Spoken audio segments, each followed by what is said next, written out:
कैकईला दिलंय आणि आपण बघितलं की पुढे ते 2 वर कैकईनं कसे मागितले आणि राजाला ते कसे पूर्ण करावे लागले।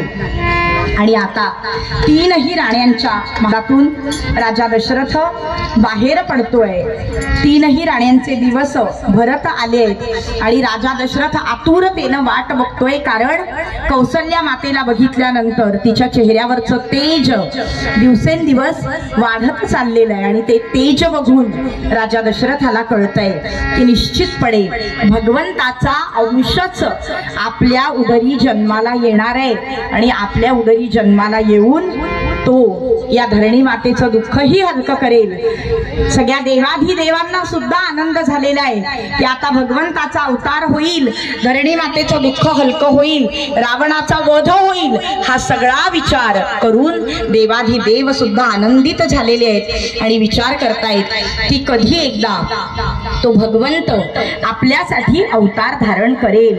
अयोध्येची सगळी जनता राजा दशरथाच्या राजवाड्यामध्ये आता पुत्र जन्माला येणार म्हणून केवढी आनंदित झाली आहे हो। सगळे जण त्या उत्सवाची तयारी करतायत, जणू काही आपल्या घरचा उत्सव आहे, आपल्या घरात भगवंताचा जन्म होणार आहे, माझ्या घरात प्रभू श्री राम येणार आहे आणि म्हणून जो तो तयारी करायला लागलाय। तुम्हाला सांगते, गावकरी तयारी करू लागले, गावकरी तयारी करू लागले, गावकरी तयारी करू लागले।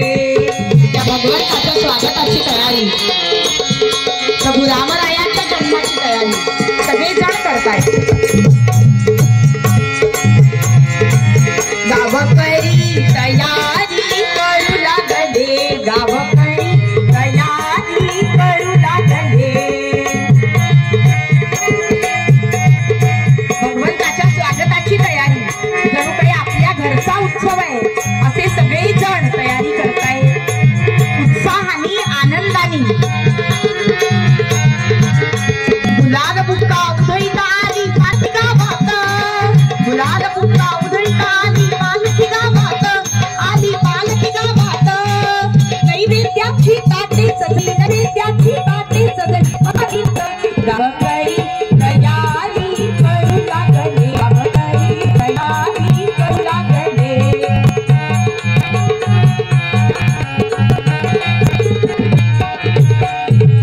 देवाधिदेव सुद्धा आकाशात जमले पुष्पवृष्टी करण्याकरता की आता थोड्याच वेळात भगवंताचा अवतार होणार आहे। आणि 9 महिने 9 दिवस परिपूर्ण होत आलेले 3ही राण्यांचे चैत्र मास उजाडलेला आहे आणि चैत्र महिना सुरू झाल्यानंतर सगळीकडे उष्ण उष्ण वारे वाहायला सुरुवात झालेली आहे। भगवंताच्या प्राकट्याची चाहूल वातावरणात सगळीकडे लागलेली आहे। वसंत ऋतूचं आगमन झालेलं आहे, प्रसन्न असं वसंत ऋतूचं आगमन आणि या वसंत ऋतूच्या आगमनानंतर भगवंताच्या आगमनाची चाहूल लागते। आनंद एकमेकांशी बोलून आनंदून व्यक्त करतोय आणि या सात भगवान अवतार घेणारे आणि मातेकरता आपल्या सगळ्या भक्तांकरता देवांकरता आकाश इकडे चैत्र महिन्याची ही तिथी उजाडलेली आहे आणि सकाळपासूनच अयोध्येच्या वाड्यामध्ये गडबड चाललेली आहे। सगळ्या ज्येष्ठ सुयिणींना राजा दशरथानं बोलावून घेतलेलं आहे आणि सगळ्या त्या ज्येष्ठ सुयिणी राजा 3ही राण्यांची प्रसूती करण्याकरता म्हणून राजाच्या राजवाड्यामध्ये दाखल झालेले आहेत आणि प्रकट होण्यापूर्वी भगवंत रथासमोर आणि कौसल्या मातेसमोर आपल्या रूपामध्ये आणि सगुण रूपात प्रकट होऊन भगवंतानं राजाला सांगितलंय की राजा, मी तुझ्या उदरी अवतार घेतोय आणि आता सगळ्या या धर्माचं पालन करण्याकरता, सज्जनांचं कारण करण्याकरता, दुष्टांचा निपात करण्याकरता, धरणी मातेचं दुःख हरण्याकरता आणि तुम्हा सगळ्यांना आनंद देण्याकरता म्हणून मी इथे येणार आहे। पण म्हणाले, राजा आम्ही अंतर्धान पावतो।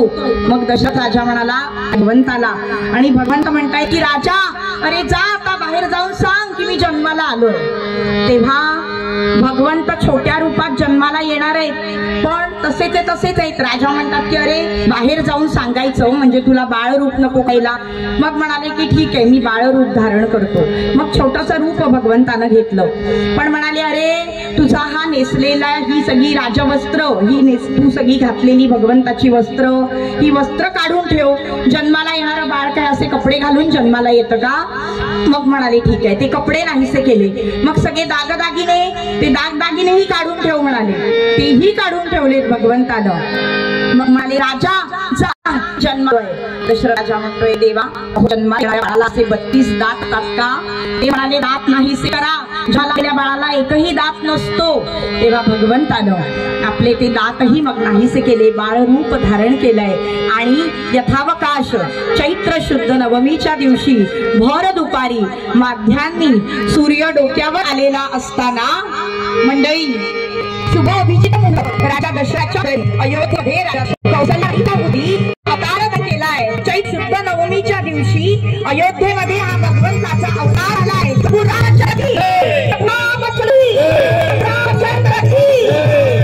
आणि कौशल्ये बरोबर लक्ष्मण शत्रुघ्न आणि भरत ही कधी मंडळी जन्माला आलेली आहे. आणि या 4 पुत्र 3 राण्याच्या उदरी जन्म आले.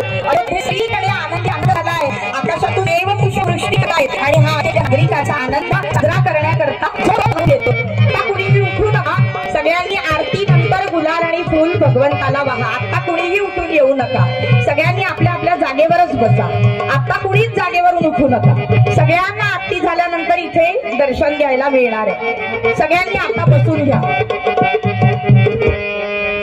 चैत्र मास त्यात शुद्ध नवमी तिथी गंधयुक्त तंदिवात उष्ण हे किती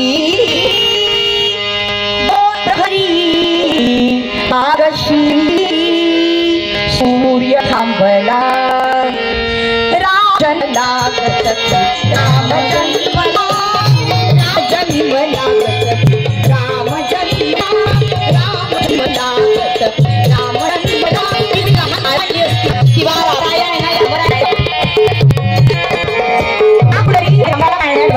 आणि एका पाळण्यात लहान बाळाला ठेवा.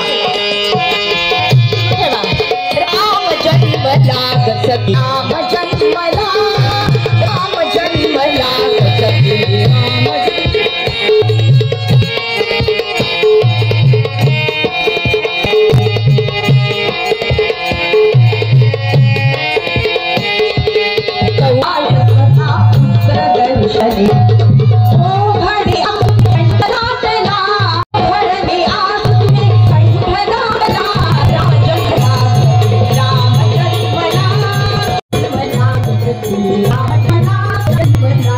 Thank you.